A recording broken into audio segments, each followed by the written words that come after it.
Midi 14h, Sud Radio, la France dans tous ses états.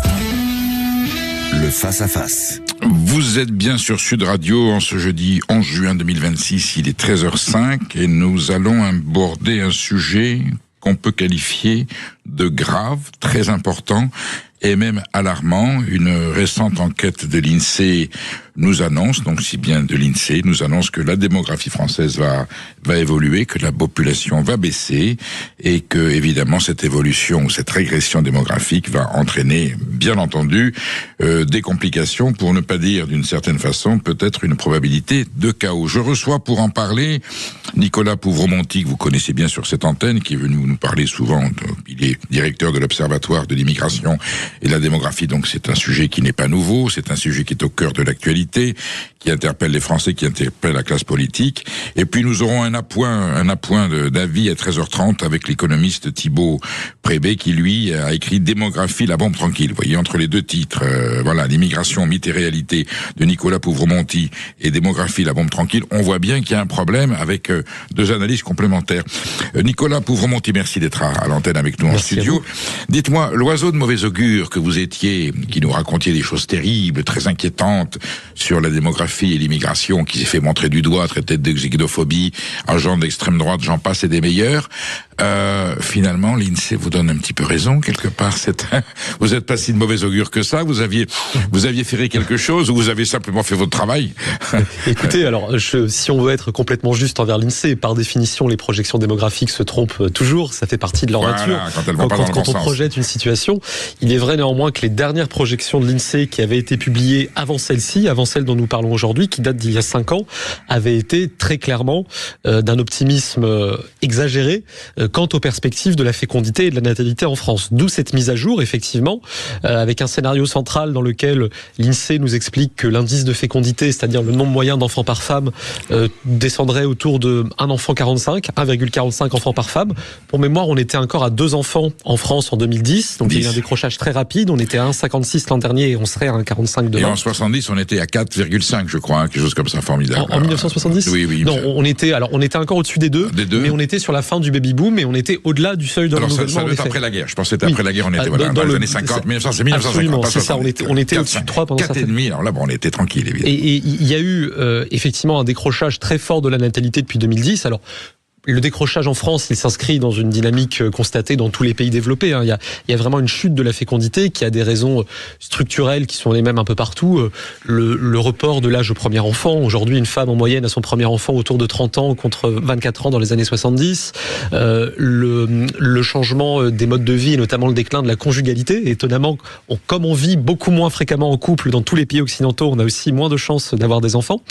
Des éléments liés au mode de vie, à des préférences individuelles, liées aussi au fait qu'on vit de plus en plus loin du lieu où on travaille, un changement complet des modes de vie. Donc ça, c'est structurel.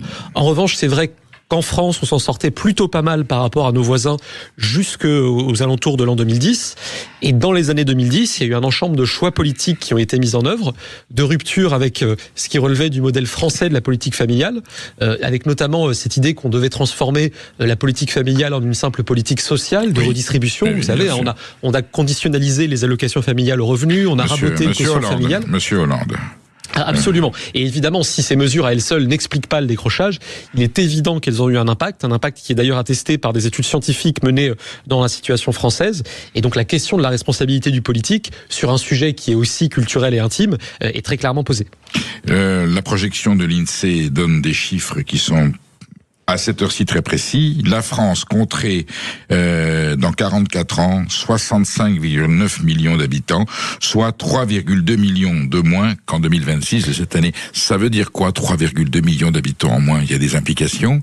On se dit c'est bien la démographie, parce qu'on a peur de la démographie mondiale. Voilà. Oui. C'est un chiffre énorme, 3,2 millions. C'est une baisse qui serait absolument historique en temps de paix, très clairement dans l'histoire de France. Et il y aurait à la fois cette baisse globale de la population que vous décrivez, mais il y aurait aussi un remaniement général de la pyramide des âges. C'est-à-dire que dans cette France redescendue à 66 millions d'habitants, la part des personnes âgées de 65 ans et plus serait beaucoup plus forte qu'aujourd'hui. Et ça pose évidemment un ensemble de questions. pour la plupart de nos dispositifs de solidarité. C'est même un taux de plus de 80 ans qui battrait tous les records. C'est ça, et par ailleurs, qui va arriver assez vite, je crois. Le très grand âge, tout à fait, parce que l'espérance de vie devrait continuer à augmenter, et c'est évidemment plutôt une bonne nouvelle en soi, mais il se trouve que nos systèmes sociaux ont été conçus à une époque où la pyramide des âges était vraiment une pyramide, c'est-à-dire avec un socle très large de jeunes et une petite pointe de gens qui arrivaient jusqu'à l'âge de la retraite. Aujourd'hui, on va plutôt vers une pyramide renversée, une sorte d'entonnoir finalement, avec de moins en moins de classes d'âge jeunes, de moins en moins de personnes qui entrent sur le marché du travail, qui entrent dans les classes d'âge actives, et une population âgée de 65 ans et plus qui correspond globalement aujourd'hui à l'âge de la retraite, qui a vocation à continuer à croître. Donc ça pose des questions pour le système de retraite, ça pose aussi des questions pour le système de santé, parce qu'une population plus âgée, c'est aussi une population qui consomme plus de soins, c'est normal, et c'est vraiment une révolution à laquelle on a trop tardé à se préparer, et à laquelle on a aussi trop tardé à tenter d'apporter des réponses politiques. Mais, bonne nouvelle, il y a l'immigration. On nous annonce qu'on pourra compenser les bébés que nous ne faisons pas par ceux qui viennent de l'extérieur. Alors, immigration, mythe et réalité, c'est le thème de votre livre, c'est votre axe central. Est-ce qu'en partie, oui, une immigration choisie pourrait, j'allais dire, colmater une partie de la brèche, ou non, il faut vraiment que ce pays ait une politique de natalité et de fécondité très concrète et très différente de ce qu'elle applique jusqu'à présent. Structurellement, il me semble qu'il y a 3 écueils majeurs dans cette idée de l'immigration comme solution miracle, comme palliatif absolu à la dénatalité. D'abord, le fait qu'on le fait déjà, c'est-à-dire qu'on a aujourd'hui en France plus de 30% des naissances qui sont issues d'au moins un parent né en dehors de l'Union européenne, une part de naissances issues de l'immigration qui a beaucoup augmenté depuis les années 2000. Ça, ce sont vos dernières statistiques ? Absolument, qui sont fondées sur les données de l'INSEE. Et elles s'avèrent réelles. Elles sont complètement exactes. En l'occurrence, elles viennent des recensements de l'état civil. L'INSEE, vous savez, suit les naissances par lieu de naissance des parents, en l'occurrence. Et on sait que depuis l'an 2000, le nombre de naissances d'enfants dont les 2 parents sont nés en France a baissé de 28%, alors que le nombre de naissances dont les 2 parents sont nés hors de l'Union européenne a augmenté de 73%. Donc il y a une natalité native qui se rétracte. C'est sans appel. C'est sans appel. Et une natalité issue de l'immigration qui est très dynamique, parce que augmentation de l'immigration et aussi parce que plus fort indice de fécondité de certaines populations immigrées. Donc on le fait déjà. 2, les réserves démographiques au niveau mondial sont en train de s'épuiser parce que l'Europe n'est pas la seule zone du monde, loin s'en faut, à connaître cet hiver démographique. Alors la France n'est pas la seule. Dans l'Europe n'est pas la seule. Absolument. Dans le monde. L'Europe est vraiment l'une des pointes extrêmes du phénomène avec l'Asie de l'Est, avec des pays comme la Corée du Sud, par exemple. Le cas pire, c'est quoi ? Corée du Sud, Espagne ou Italie, je crois. C'est ça. L'Espagne est aujourd'hui à 1,1 enfants par femme, oui. L'Italie à 1,2, et la Corée du Sud est autour de 0,8. Donc c'est l'un des indices les plus faibles du monde. Il y a plus de vieux qui survivent que de jeunes que de bébés qui naissent. Quoi. Oui, mais si on peut le présenter comme ça. Et aujourd'hui, en France, déjà, depuis l'an dernier, il y a plus de décès que de naissances. C'est un renversement historique. Oui, c'était l'an dernier que c'est arrivé. Tout à fait. Donc, les réserves démographiques s'épuisent, y compris d'ailleurs dans nos zones traditionnelles d'immigration, si je puis dire. L'indice de fécondité en Tunisie, il est descendu à 1,6 enfants par femme l'an dernier. Il est passé sous les 2 enfants par femme au Maroc. Il reste un peu plus élevé en Algérie. La seule zone du monde qui va garder durablement un surplus démographique, pour employer cette expression un peu malheureuse, c'est l'Afrique subsaharienne. C'est là où justement il faudrait qu'elle soit jugulée pour des raisons de sociales et des raisons alimentaires. C'est ça pose à la fois la question du besoin qu'ont les populations de se fixer sur place pour assurer le développement des pays, mais ça pose aussi la question du profil de l'immigration en provenance de cette zone, qui est marquée globalement par ce qu'on appelle un faible niveau de développement humain, c'est-à-dire faible niveau du système de santé, faible niveau du système éducatif, défaillance du système éducatif, faible niveau de revenus, et donc ça pose toutes les questions d'intégration qu'on devine, non seulement qu'on devine, mais qu'on constate si demain on souhaitait recourir massivement à cette zone qui sera la seule à continuer à faire beaucoup d'enfants dans les décennies qui viennent. Et puis enfin peut-être un 3e point, même dans l'hypothèse où on effacerait ces 2 premiers arguments, l'immigration comme palliatif à la dénatalité, c'est une solution sans fin. Il y a de ça un peu plus de 20 ans, les Nations Unies avaient produit un rapport dont le titre lui a valu une certaine carrière sur Internet ces dernières années, qui était titré « Rapport sur les migrations de remplacement ». Donc on a dit l'ONU promeut le grand remplacement, c'est pas du tout le cas. Non. Simplement, il y avait le mot remplacement quand même dedans. C'est ça. Simplement, les Nations Unies avaient cherché à faire un exercice de projection pour savoir quels seraient les flux migratoires nécessaires dans les pays développés pour maintenir le ratio population de plus de 65 ans, population d'âge actif stable. Et dans un pays comme la France, sur 50 ans, ça aurait impliqué ou ça impliquerait une immigration nette de 90 millions de personnes. Parce que les immigrés, même quand ils travaillent, vieillissent et ont droit à une retraite, et c'est très heureux. Évidemment. Et c'est très heureux, mais donc il faut faire rentrer de nouveaux travailleurs pour payer la retraite des anciens travailleurs immigrés. C'est une sorte de pyramide de Ponzi. Et au mieux, c'est un pansement à dénatalité, mais ça n'est certainement pas une solution de long terme. Qui pour peupler la France dans 50 ans et même avant, et qui pour cotiser et assurer la pérennité de notre système social et de notre système de retraite. J'en discute avec Nicolas Pouvremonty, directeur de l'Observatoire de l'immigration et de la démographie, auteur d'Immigration, mythe et réalité. Vous avez vu que le débat est concret, très précis. Nous débattons parce que l'INSEE vient d'envoyer des chiffres que l'on peut qualifier d'alarmants, et on essaie de les décrypter avec Nicolas Pouvremonty. Vous nous appelez bien entendu au 0826 300 300. Emmanuel Galasso attend votre appel. Je sais que vous avez des choses à dire là-dessus. Je sais que vous avez votre opinion. Je sais que vous avez envie d'intervenir. Et ici, c'est le parlons vrai. On ne se cachera pas la face. Mais peut-être que le moment est venu de dire les choses telles qu'elles sont et de mettre les points sur le i, comme le Monty de Nicolas Pouvreau, qui nous permet de dire la vérité, toute la vérité, rien que la vérité. À tout de suite sur Sud Radio. Midi 14h, la France dans tous ses états. Sud Radio. La France dans tous ses états. Perico Légas. Je reçois Nicolas Pouvremonty, directeur de l'Observatoire de l'immigration et de la démographie, pour commenter et décrypter les résultats de cette étude de l'INSEE qui annonce une régression de la démographie en France dans 70 ans, moins 3 millions d'habitants, voilà. Mais d'ores et déjà, Nicolas Pouvremonty, l'INSEE les révèle, ça ne sort pas d'hier. On a l'impression qu'ils découvrent tout d'un coup une situation qu'ils avaient peut-être sous-estimée. C'est un organisme très, très, très sérieux. Il y a un autre organisme qui s'appelle l'INED, qui lui est beaucoup plus politisé, si je puis dire, et qui a des analyses. Malgré tout, et vous-même, je fais allusion à votre rapport que vous avez publié il y a quelques semaines, il y a quelques mois, qui a provoqué, il faut dire ce qui est, un scandale dans une partie de la classe politique française. Vous annonciez, vous étiez la petite fille d'Andersen qui disait que le roi était nu. Voilà, et en général, c'est très dangereux de dire que le roi est nu. Et là, vous avez l'INSEE qui dit, le roi est pas nu, mais il va être à poil assez vite, finalement. Donc, est-ce qu'on peut avoir un petit peu occulté ces chiffres, ou les avoir atténués de façon très officielle, ou est-ce qu'il y a des façons de les lire qui fait que, mais c'est pas si grave que ça, il y aura forcément une solution? Oui, on se cache la face. Bien sûr, je dirais qu'il y a un mélange de deux raisons. Une part, effectivement, d'aveuglement idéologique que vous décrivez. Dans une part des institutions que vous venez de citer, notamment l'INED, on se garde depuis très longtemps de tout ce qui pourrait être perçu comme un discours dit nataliste, comme on se garde de nourrir toute forme d'inquiétude. Extraordinaire. Alors que c'est, pour le coup, plutôt l'origine de l'INED. L'INED, qui a été créé après 45, a été pensé pour... Rappelez-nous ce qu'est l'INED. L'INED, c'est l'Institut National des Études Démographiques. C'est absolument, qui est une institution de recherche publique qui traite de ces questions de population. Organisme public, on est d'accord. Organisme public, effectivement, qui a été créé après-guerre, avec notamment la volonté de comprendre et de soutenir la dynamique démographique de la population française.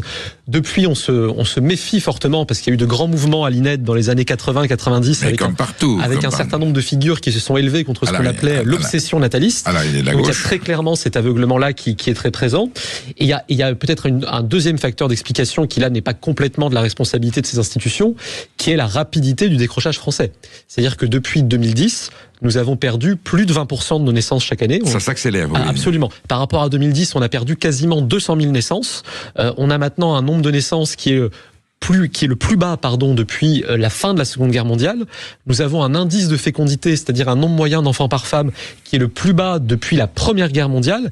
Et c'est un décrochage d'autant plus spectaculaire que, pendant assez longtemps, la France faisait plutôt bonne figure sur ces questions démographiques, au milieu de difficultés structurelles de l'Europe sur ce plan-là. Il y a beaucoup de pays d'Europe qui sont plongés dans ce qu'on appelle l'hiver démographique, c'est-à-dire le fait que structurellement, on fait moins d'enfants que ce qu'il faudrait pour renouveler naturellement les populations.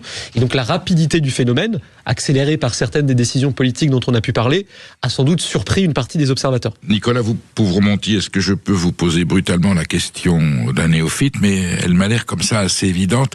Vous me dites 200 000 naissances en moins, et j'apprends qu'il y a 450 000 étrangers qui arrivent tous les ans. Je suis pas mathématicien, mais ça va pas faire le compte à un moment donné, ça.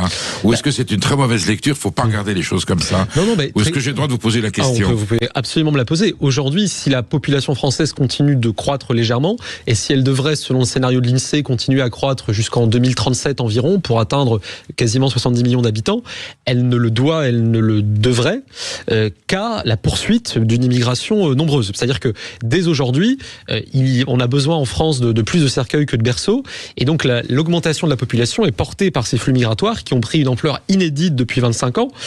évidemment, ça pose beaucoup de questions. Avec des provenances géographiques très précises. Il y a toujours eu des flux migratoires en France, et la France est faite de flux migratoires. On est d'accord.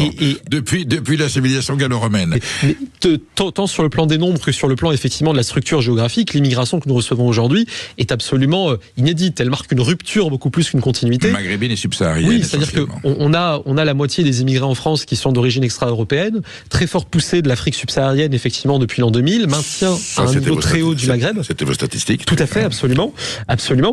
Mais cette idée très mathématique qu'on peut remplacer des enfants qui ne naissent pas en France par de l'immigration, d'abord c'est avoir une vision des réalités humaines qui est un peu simpliste. Les personnes ne sont pas interchangeables, les peuples ne sont pas interchangeables, et un pays qui choisirait de faire ses enfants par d'autres pays mettrait assez gravement en péril à la fois sa capacité de continuité dans l'histoire et même sa capacité de cohésion sociale. Mais par ailleurs, c'est un palliatif qui est sans fin, et qui est sans fin parce qu'il faut toujours apporter de nouveaux immigrés pour payer les retraites de ceux qui sont entrés précédemment, sachant que les immigrés en France font en moyenne plus d'enfants que les natifs. L'indice de fécondité des femmes nées au Maghreb et qui vivent en France est supérieur de moitié à celui des femmes nées en France. C'est le double pour les femmes d'Afrique subsaharienne, mais ça baisse assez vite à la deuxième génération, et même dans une logique purement mathématique où on mettrait de côté tous les enjeux culturels, sociaux, peut-être même civilisationnels, ça ne marcherait pas. Nicolas Vouron-Monti, vous vous rendez compte de l'ampleur de la démission? On fait fabriquer à des pays dans le sud-est asiatique des biens de production qui ruinent nos industries et détruisent nos emplois, mais on délègue. Et puis la grande distribution les importe parce que c'est pas cher. Formidable, on ruine la France. Et là, on délègue à des étrangers de faire les enfants que nous ne faisons pas. Vous vous souvenez de la phrase du général de Gaulle? Il faut donner l'indépendance à l'Algérie, sans quoi mon village ne s'appellerait plus Colombey les deux églises, mais Colombey les deux mosquées. Là, tel que je suis en train de décrypter les chiffres de l'INSEE, ça sera peut-être pas Colombey les deux mosquées, mais ça sera Colombey la mosquée et le clocher. Voyez, on est en train quand même de modifier le paysage démographique français. Alors, l'intégration marcherait, il y aurait aucun problème. Je ne parle même pas d'assimilation. La machine à intégrer qu'est l'école de la République marcherait, elle ne marche pas. Je suis désolé, Nicolas Vouron-Monti, on va dans le mur là. Dites-moi franchement, ici c'est le parlement vrai. On a atteint un niveau de saturation dans notre système migratoire et donc aussi dans nos politiques d'intégration qui fait que rien ne pourra s'arranger si la pente continue. Alors, la pente n'a rien de naturel. Il n'y a pas de fatalité dans nos politiques d'immigration. Ce sont des choix politiques qui peuvent être changés. Mais si on prend effectivement qu'un exemple qui est celui de l'école, aujourd'hui, vous avez au niveau national plus de 20% des élèves de CM1 qui ne parlent jamais ou seulement parfois le français à la maison. Je parle pas de ceux qui parlent le français et un peu une autre langue. Je parle de ceux qui ne le parlent jamais ou peu. 20% en moyenne, ça veut dire 40, 50, 70% dans certaines classes. Ça pose évidemment des difficultés en chaîne dans la mécanique de l'enseignement. Aujourd'hui, je pense qu'il y a peu d'autres questions que l'immigration qui engagent aussi largement l'avenir du pays, sa capacité à se projeter dans l'avenir, parce que un pays qui devient méconnaissable à lui-même ou qui craint de le devenir demain, c'est un pays qui n'envisage pas son avenir collectif. Et il y a sans doute à terme aussi peu d'autres questions qui mettent en cause jusqu'à la capacité à vivre dans une forme de paix civile. Et il me semble que c'est pour ça qu'on doit réussir à faire en sorte collectivement que cette question soit à la fois discutée et tranchée clairement lors de l'élection présidentielle, parce qu'une présidentielle, c'est fait notamment pour traiter de ce genre de grandes questions nationales. Plus ça va, plus on suppose que le clivage va se poser de façon peut-être violente, en tout cas tendue, dans le débat de l'élection présidentielle, ça c'est clair. Et pour ça, un certain nombre de nos voisins européens servent d'éléments d'avertissement. Il faut voir ce qui se passe au Royaume-Uni. Vous voyez, les Britanniques en Manifestation massive. Les Britanniques en 15 ans ont voté 5 fois pour une réduction drastique de l'immigration. Ils ont donné 4 majorités électorales au Parti conservateur, qui s'est fait élire sur cette promesse. Et ils ont voté pour le Brexit, qui, quoi qu'on en pense, s'était fait d'abord sur la promesse d'une reprise en main de l'immigration. Et qu'est-ce que ça a donné? Ça a donné une immigration record, parce que les gouvernements post-Brexit ont fait un peu n'importe quoi sur la question. Immigration nette de 2 millions de personnes en 3 ans au Royaume-Uni, entre 2022 et 2024. Même en France, on n'a pas connu ça. Et ce sentiment de trahison démocratique qui génère le genre de discorde civile qu'on voit aujourd'hui au Royaume-Uni, il arrivera évidemment en France si on ne traite pas cette question comme on traite normalement les questions politiques, par la voie démocratique, par la voie parlementaire et peut-être par la voie du référendum. Car bien entendu, les détracteurs du Brexit se réjouissent de dire « Regardez, la situation est catastrophique ». catastrophique parce que un des éléments fondamentaux du Brexit, qui était cette protection contre une immigration non choisie, est en train d'avoir des effets calamiteux sur l'économie de Grande-Bretagne. Je reçois Nicolas Pouvremonty, il est bientôt 13h30 sur Sud Radio, la France dans tous ses états. Nous allons avoir le point de vue dans quelques instants de Thibaut Prébet, qui est un économiste, auteur de Démographie, la bombe tranquille. Entre Démographie, la bombe tranquille et immigration, mais des réalités, on va avoir une synthèse qui va être très intéressante. Vous nous appelez au 0826 300 300. Dès 13h30, vous avez la parole et vous prenez possession de cette émission. On a évidemment impérativement besoin de votre avis et je sais qu'il sera pertinent et Nicolas Pouvremonty y répondra avec la ferveur et la pertinence qu'on lui connaît. À tout de suite sur Sud Radio. Midi 14h, la France dans tous ses états. Midi 14h, Sud Radio, la France dans tous ses états. Perico Légas. Vous êtes bien sur Sud Radio, il est 13h32, vous avez la parole, vous qui nous écoutez. Bien entendu que le thème dont nous débattons avec Nicolas Pouvremonty vous passionne, vous interpelle, vous inquiète. La démographie en France, la natalité, 3 millions d'habitants en moins dans 50 ans. Et évidemment des conséquences économiques et sociales absolument tragiques si rien n'est fait pour, j'allais dire, pallier à ce problème. Nous sommes en ligne avec l'économiste Thibaut Prébet, auteur de Démographie, la bombe tranquille. Vous voyez, je disais bonjour Thibaut Prébet, avec le titre Immigration, mythe et réalité. Nous allons avoir deux visions complémentaires. J'ai besoin de votre avis en tant qu'économiste. Est-ce que si on ne fait rien, les statistiques de l'INSEE sont très précises, hein, c'est pas du fantasme, c'est pas de l'idéologie. Je vais vous parler crûment. Est-ce que la facture peut être douloureuse si on ne prend pas les mesures qu'il faut pour repeupler la France avec des cotisants, avec des gens qui contribuent, avec des gens qui participent à l'économie de ce pays? Bonjour, oui, c'est deux questions qui sont délicates. Déjà, la question que vous posez, je ne sais pas si elle a une réponse. C'est-à-dire que vous dites, est-ce qu'il faut repeupler la France, on ne sait pas si c'est possible. Hein. Beaucoup de gens ont essayé sans forcément y arriver. Donc déjà, savoir s'il faut, il faudrait déjà savoir si on peut. Ensuite, il y a un éléphant dans la pièce dans ce que dit le Conseil d'orientation des retraites, c'est que on nous parle aujourd'hui d'un problème financier qui est majeur. On oublie deux choses. La première, c'est qu'un aggravement de 2 points de déficit d'ici 2070, si on n'avait pas déjà 5 à 6 points de déficit, ce serait presque gérable. Donc il ne faut pas oublier la situation relativement cataclysmique dont on parle d'un point de vue budgétaire, qui doit quand même être un point de départ crucial avant de regarder les dégradations évoquées. Et puis le dernier éléphant de la pièce, c'est le fait que la santé est un sujet qui est proche de la retraite, beaucoup plus difficile. On peut imaginer que des robots vont travailler à notre place. En revanche, les progrès en santé font juste qu'on vit plus longtemps malade, donc ça coûte plus cher. Donc voilà, on a beaucoup de défis devant nous. Je pense qu'ils sont tous gérables si on a le courage de les affronter. Je pense qu'il serait plus facile à gérer si la fécondité repartait. Je pense d'ailleurs que c'est possible, mais je ne pense pas que ça va se décréter ou se manipuler. Certes, mais enfin il y a des politiques publiques, des politiques de natalité que la gauche a considéré comme un petit peu, je vais pas dire pétinisme, mais enfin c'était une forme de vision de la France qui était patriarcale, et donc on a remis en cause, y compris sur le plan fiscal. L'éditorialiste du Figaro mardi dernier, Laurence de Charette, titre La catastrophe qui vient. Elle dit évidemment inversion de la population en 2037, c'est-à-dire demain matin en termes d'économie, et elle ajoute effectivement, et j'en discutais avec Nicolas Pouvremonty, j'allais dire la technicisation de l'économie, l'intelligence artificielle peut-être créer moins d'emplois et donc moins de cotisants et aggraver le phénomène démographique. Est-ce qu'on aura peut-être les deux lames qui vont passer au même moment sur le corps?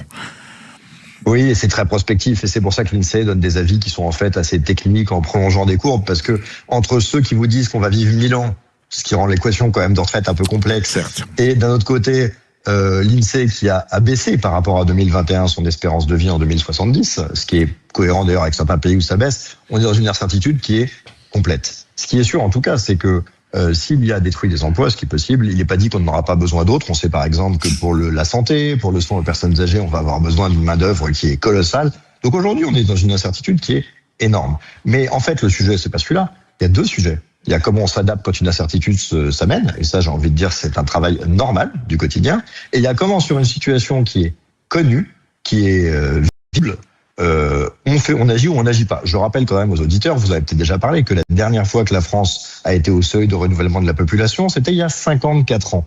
Donc quand on tombe de notre chaise en disant à Lyon qu'il y a plus de morts que de naissances, c'est un peu du foutage de gueule parce que c'est quand même très prévisible depuis très longtemps. Donc en fait aujourd'hui la question pour moi est moins de se projeter sur cette question qui est très difficile, où moi je pense que l'intelligence artificielle va pas détruire d'emplois et qu'on va aller au plein emploi comme tous les pays qui ont été comme nous dans une période démographique de baisse qui ont été avant nous, avec un chômage qui baisse dans tous ces pays dans le monde. En revanche, ça ne change rien au fait qu'on a un problème très concret qu'on doit régler, quels que soient ces paramètres, et qu'aujourd'hui on traite absolument pas. Vous voyez, 74, dernière année où il y avait un budget à l'équilibre, et là, Thibaut Prébet nous dit 72, c'est ça, c'est ça, en 1972, dernière année où il y a eu un équilibre démographique positif. Thibaut Prébet, les chiffres de l'INSEE nous confirment qu'il y a une bombe tranquille dans la démographie. Le titre de votre livre est tout à fait légitime aujourd'hui. Il est légitimé parce que vous expliquez, je l'ai lu, je me souviens, on avait dit qu'à un moment donné que vous y alliez un petit peu fort peut-être. Nicolas Pouvremonty a pris lui aussi sa part de bois vert dans la gueule. Vos deux analyses s'avèrent plutôt concordantes, même si elles ne partent pas du même calcul. Oui, c'est gentil. C'est vrai que moi, je suis plus démographie que immigration et démographie, mais il y a une réalité très claire qui est le manque de lucidité, qui est lié au fait d'ailleurs que les politiques n'ont pas envie de répondre à ça. Et on voit que les premières réactions à l'orientation des retraites sont dans le déni, c'est-à-dire sont en train de dire les seniors travaillent pas assez, sont en train de dire oh là là mais on n'en sait rien, ou c'est que des hypothèses du Conseil d'orientation des retraites. Et c'est vrai que pour l'instant le sujet est pas traité, mais on sait aussi que les réponses à ce sujet sont pas des réponses faciles politiquement, et que c'est très coûteux pour quelqu'un aussi loin de la présidentielle de donner des réponses fortes. Donc on sait depuis le début que c'est un sujet qui va mobiliser une lucidité que tout le monde emploie et que personne n'a. C'est vraiment le terme de la période, la lucidité. Tout le monde parle de lucidité tout en racontant globalement n'importe quoi. Ce qui est certain, c'est que on va en avoir besoin, que les constats douloureux sont toujours intéressants, mais si je suis honnête, facile à faire, et que par contre la réponse efficace est plus difficile à mener. En tout cas, il est plus difficile d'être élu sur l'idée de la monnaie. Thibaut Prébet, au vu des statistiques que vous donnez dans Démographie Bombe Tranquille, que l'on corroboré par l'étude de l'INSEE et les analyses de Nicolas, la retraite, à moins de saigner la bourgeoisie, les grands capitals, et de les faire cracher leurs tripes, si ça continue comme ça, la retraite à 64 ans, ça sera une revendication de l'extrême gauche. Ça sera 67 ou 70. Dites-moi la vérité. Oui, mais c'est certain. Donnez-moi un chiffre si ça continue comme ça. Si ça continue comme ça, on connaît le déficit, il va augmenter. Encore une fois, le problème, c'est qu'on part de beaucoup trop. On serait l'Allemagne, on aura un déficit à 2, je vous dirais, à la limite, si on peut faire le choix politique de se dire qu'on va vers 4,5 de déficit en 2070, ce serait pas la fin du monde. Ce serait oublier la partie santé, qui va être aussi très douloureuse et coûteuse. Mais on pourrait, le sujet d'aujourd'hui, c'est que de toute façon, on n'a pas le choix, et limiter nos problèmes de déficit ou de coûts au financement des retraites, c'est le reste. Je donnerais quand même une raison pour laquelle les politiques n'ont pas agi contrairement à nos voisins, et ça peut se comprendre, je le rappelle, c'est qu'on a eu un baby-boom en France majeur, qui a entraîné un chômage de masse majeur, qui a aussi d'autres explications. Je m'en souviens, c'était quand j'étais né. Voilà. Et donc, dans ce cadre-là, il est vrai qu'avec un chômage beaucoup plus élevé qu'ailleurs, c'était assez logique de ne pas agir sur l'âge de la retraite quand tous les seniors étaient au chômage. Ce temps est terminé, le chômage structurel baisse, l'emploi des seniors remonte, il n'y a plus aujourd'hui aucune excuse pour ne pas agir, donc on peut accepter l'idée qu'on a mis plus de temps que les autres, mais cette excuse, elle est terminée. Maintenant, soit on agit, soit on va laisser le problème de plus en plus grave à nos enfants, avec le risque qu'ils se barrent. Nicolas Pouvremonty, vous entendez le professeur Prébet qui nous annonce des choses très concrètes. Je vais prendre le titre de son livre, je vais vous le retourner. La bombe tranquille, elle va nous péter quand à la figure ? Écoutez, on peut dire que c'est une bombe à détonation lente, parce que la difficulté, c'est que... Enfin, elle se précise, là, oui, quand même, je suis désolé. On peut prendre la métaphore de la bombe, on peut aussi prendre la métaphore de la marée descendante, qui, à l'œil nu, évidemment, ne frappe pas d'une seconde à l'autre dans le fait qu'elle descend, mais vous quittez la plage, vous revenez une heure après, vous vous rendez compte que la mer a beaucoup descendu. Il y a des petits tsunamis aussi, quelquefois. Il peut y avoir des tsunamis, absolument.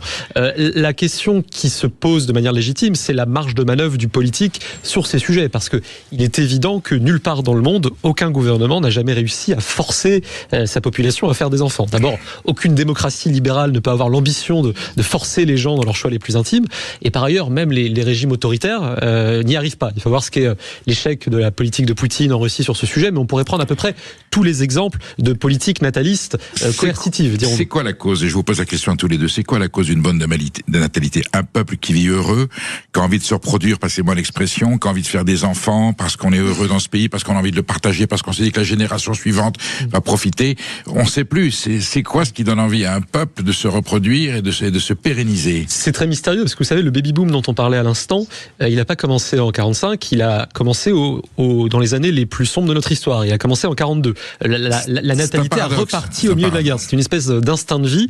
Donc il y a des choses très peu prévisibles et parfois un peu irrationnelles dans les variations de la natalité. En tout cas, il y a quelque chose qui tient de la volonté à se se projeter dans l'avenir, la capacité parfois, mais au moins la volonté à se projeter dans l'avenir. Ça tient aussi à un certain nombre de changements dans nos modes de vie que j'ai pu évoquer. Mais le fait que le politique ne puisse pas tout sur ce sujet, parce que c'est évidemment un choix intime, ne veut pas dire que le politique ne peut rien. Je pense qu'il y a vraiment deux lignes à tenir en même temps.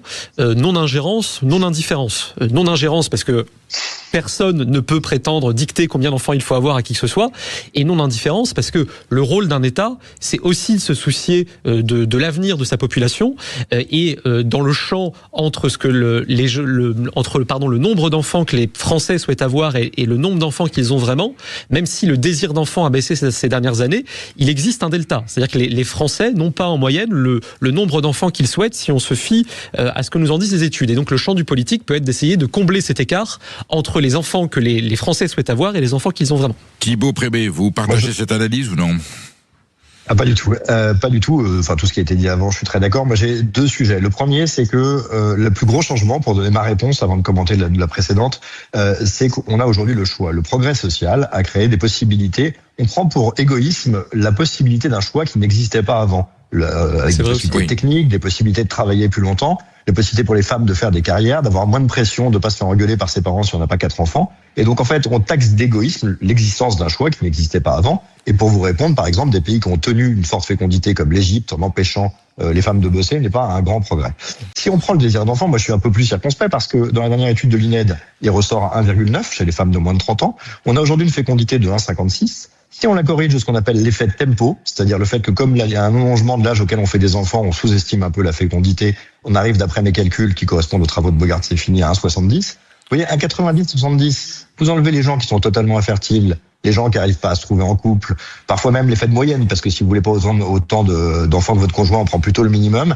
Je trouve à titre personnel que la marge qui reste est très faible, et je comprends que le politique se dit, c'est plus sexy de dire on va permettre de réaliser le désir d'enfant que de dire il faut augmenter le désir d'enfant. Mais moi qui ne suis pas pour les politiques natalistes, je dirais qu'il y a plus de chances à essayer de faire augmenter le désir d'enfant que à de le faire réaliser, sachant de toute façon, si vous donnez des bonnes conditions pour avoir un enfant, en fait, ça le fera tout autant augmenter que de le faire se réaliser. Donc je pense que c'est plus une différence sémantique qu'une différence fondamentale. Mais c'est vrai que je trouve que dans le débat public, cette idée que le désir d'enfant est très contraint par rapport aux chiffres, pour moi, le gap est relativement légitime et je suis pas tellement sûr qu'on ait une marge. Désolé pour cette réponse un peu longue.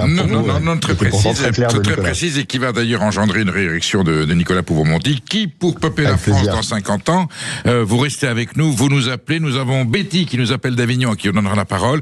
On assiste à un débat historique entre Nicolas Pouvremonty et Thibaut Prébet. En plus, ils ont raison tous les deux. Ils ont peut-être tort, je sais pas, mais enfin, en tout cas, ils ont des positions extrêmement...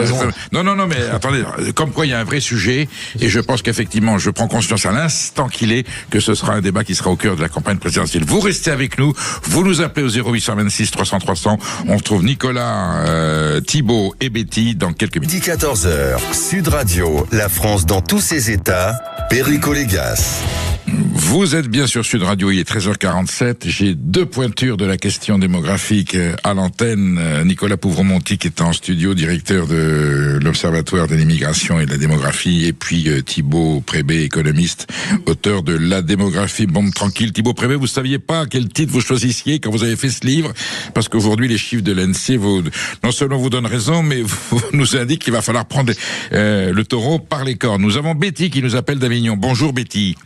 Bonjour à toute l'équipe. Voilà, bon, la démographie, c'est un sujet pour vous, je suppose, évidemment, Avignon notamment. Oui, en fait, moi personnellement, je suis pas trop d'accord avec ce que disaient vos collaborateurs, parce que mes invités.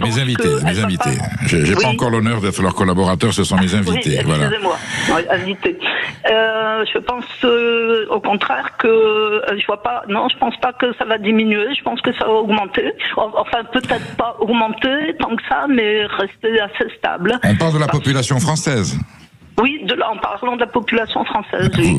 Vous pensez que l'INSEE se trompe? L'INSEE se trompe dans ces chiffres? Écoutez, moi, je suis pas experte, mais mon avis personnel, oui, ça ne va pas diminuer tant que ça. Thibaut Prébet, je vous donne la parole. Les chiffres de l'INSEE sont incontestables, ou Betty peut avoir raison de dire c'est pas obligatoire? Si vous voulez, il y a deux sujets. La première, c'est est-ce qu'il peut y avoir un fort rebond de la natalité? Ce que prouve l'expérience, c'est que sur 195 pays au monde, il y en a 185 qui ont connu une baisse de leur fécondité dans les 5 dernières années. Donc il y a quand même pas beaucoup d'éléments qui laissent supposer qu'on pourrait subitement avoir une hausse de la fécondité. Moi, je pense que la fécondité remontera au bout d'un moment, quand la hausse de l'âge à la maternité montrera que ça devient une galère et que se transmettra d'un point de vue social l'idée qu'il faudra faire des enfants plus jeunes, mais ça, c'est un scénario auquel je crois, mais pour dans 20 ans. À court terme, je vois aucune raison. Donc à partir de là, il y a 2 possibilités pour que la population monte, soit qu'on vive beaucoup plus longtemps, donc c'est possible avec l'IA. Je sais pas comment on finance ça, mais c'est une possibilité, mais c'est optimiste, mais pourquoi pas. Et l'autre possibilité, c'est qu'on ait une migration qui augmente énormément, ce qui me semble pas très réaliste non plus. Donc j'aurais tendance à dire que le scénario de l'INSEE, pour moi, qui suis plutôt statisticien de formation, j'ai pas tellement de raison de considérer qu'il est faux, mais je respecte votre point de vue.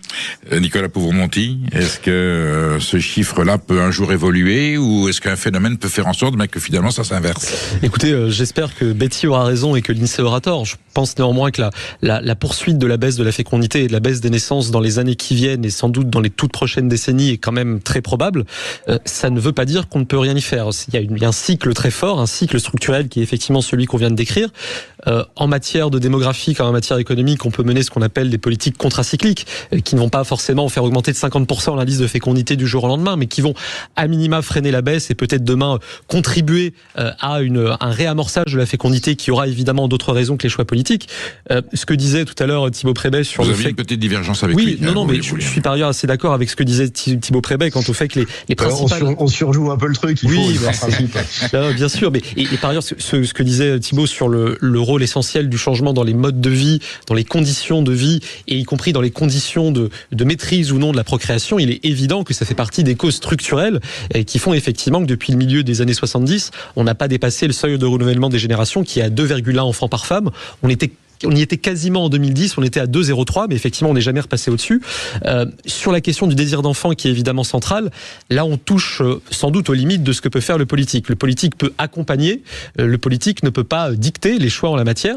Et d'ailleurs les politiques de communication / propagande sur le sujet au niveau mondial ne marchent pas très bien. Ce qu'on sait néanmoins, et on l'a vu ces dernières années, c'est que certains choix politiques de politique familiale peuvent accélérer une baisse de la fécondité ou peuvent peut-être demain, si on fait l'inverse, contribuer à la ralentir ou à l'augmenter. Typiquement, il a pu être établi que le choix mené sous François Hollande de corréler le montant des allocations familiales aux revenus, ce qui n'était pas le cas auparavant, on a rompu avec le principe d'universalité des allocations familiales, ça a eu un impact mesuré sur la propension des foyers comptant au moins un cadre d'avoir ou non un enfant supplémentaire. Donc évidemment, ça n'explique pas toute la marée descendante, mais l'action politique n'est pas complètement neutre. Est-ce que vous vous connaissez tous les deux? Vous êtes déjà rencontrés, Thibaut Prébet et Nicolas Pouvre-Monty? Je n'ai pas encore écoutez, je pense qu'il serait bien que vous vous mettiez un jour ensemble autour d'une table, que vous échangiez vos expertises. Je veux bien vous inviter à déjeuner ou vous m'envoyez la facture, mais je pense que votre rencontre concrète apporterait beaucoup à ce sujet sur la démographie. Parce que vous avez l'air de connaître votre dossier par cœur et ce que vous dites me semble particulièrement pertinent. Nous avons Hervé qui nous appelle d'Antony. Bonjour Hervé. Bonjour. Hervé, vous êtes inquiet par la démographie en baisse ou vous êtes comme Betty, vous considérez que non, ça va s'arranger? Oui et non, parce que je suis à la fois géographe et historien, et j'ai enseigné tout ça, et donc moi j'avais été surpris de voir que le baby boom il commençait non pas après 1945 mais en 1942. C'est bien l'époque que c'est totalement irrationnel. Tout à fait. Donc d'autre part, si vous voulez, je me souviens aussi avoir enseigné, maintenant j'ai plus les chiffres en tête, mais il y avait des projections qui avaient été faites dans les années 1930, parce que il y avait une baisse terrible de la fécondité, la natalité, et il était prévu que la population, c'est ce qui a été dit, il était prévu que la population française disparaisse en 1992. Donc si vous voulez, les prévisions comme ça, au bout d'un moment, je n'y crois plus trop. Jean Jaurès a dit que la France pouvait pas disparaître. Alors c'était sur d'autres paramètres. Je donne la parole à Thibaut Prébet. Est-ce que la population française peut un jour disparaître, tout simplement? Non, j'aurais deux choses à dire par rapport à ce que vous dites, monsieur. La première, c'est que la première raison de baisse de la fécondité, peut-être pas jusqu'au niveau actuel, c'est la baisse de la mortalité. C'est-à-dire quand on a moins de décès, on fait moins d'enfants. Et à contrario, quand on a beaucoup de décès, on fait plus d'enfants. Et donc si vous dites qu'en fait c'est la mortalité qui lead quelque part la fécondité, l'idée que pendant une guerre où il y a beaucoup de morts, la fécondité puisse repartir, est en réalité plus logique que ce qu'on pourrait penser. Quand on a compris ce cheminement entre les deux, Ça, c'est le premier point. Le deuxième point, c'est que j'ai envie de vous dire, monsieur, moi, je pense que pour une fois, on se trompe peut-être complètement en disant que la fécondité va baisser, que les populations vont baisser, mais comme les politiques prennent toujours des scénarios trop optimistes pour finalement se retrouver en catastrophe budgétaire, si pour une fois, on base nos scénarios sur des hypothèses qui sont pas très alléchantes, ce qui nous permet de travailler correctement et en cas de bonne surprise de faire mieux, eh ben on survivra. Voilà. Donc j'espère qu'on se trompe tous, mais qu'on va faire preuve de prudence pour qu'en cas de bonne surprise, on soit mieux que prévu et pas l'inverse. Bon, Nicolas Pouvremonti, si je comprends bien la devise de la France, ça va être naître ou ne pas naître, that is the question. C'est ça? En tout cas, on peut dire avec Jean Baudin qu'il n'est de richesse que d'homme, mais de fait, la capacité du pays à se projeter dans son avenir économique, dans son avenir collectif, dépend assez largement de son avenir populationnel. Et sur cette question-là, je pense il faut se garder à la fois de la pensée magique, c'est-à-dire cette idée que demain un programme politique précis peut faire qu'on retrouve un niveau de naissance qui serait celui de 1950, et dans le même temps il faut aussi se garder d'une forme de fatalisme, et les responsables politiques se sont parfois convaincus que sur ce sujet il n'y avait pas grand-chose à faire, parce que finalement c'est des choix privés, c'est vrai que c'est des choix privés, les politiques familiales ne marcheraient jamais, absolument jamais. Évidemment, la marge de manœuvre est étroite. Évidemment, une part de ces dynamiques échappe aux prévisions. Et là où monsieur a raison, c'est que toutes les projections démographiques, par nature, sont vouées à se tromper. Il n'en demeure pas moins qu'on sait vers où on va et on a quelques idées de ce qu'on pourrait faire pour que la pente soit moins mauvaise que celle qui s'annonce. Hervé est géographe et historien, donc il a une vision plus... Hervé, écoutez, mais merci merci d'avoir apporté cette pierre à l'édifice ou ce grain de sable dans la machine. Merci Thibaut Prébet, démographie la bombe tranquille. Merci Nicolas Pouvremonti, immigration mythe et réalité. Je vous convoque tous les deux à défaut d'un déjeuner pour que vous vous rencontriez, certainement pour une prochaine émission, parce que je pense que ces sujets vont ouvrir beaucoup de perspectives, beaucoup de commentaires et qu'on aura besoin de beaucoup de tâches. À demain sur Sud Radio. Vous nous retrouvez à la Motte Beuvron parce que je serai en direct du salon de la chasse. Les chasseurs et les chasseresses. Il y aura Willy Schran, ça va être un débat passionnant.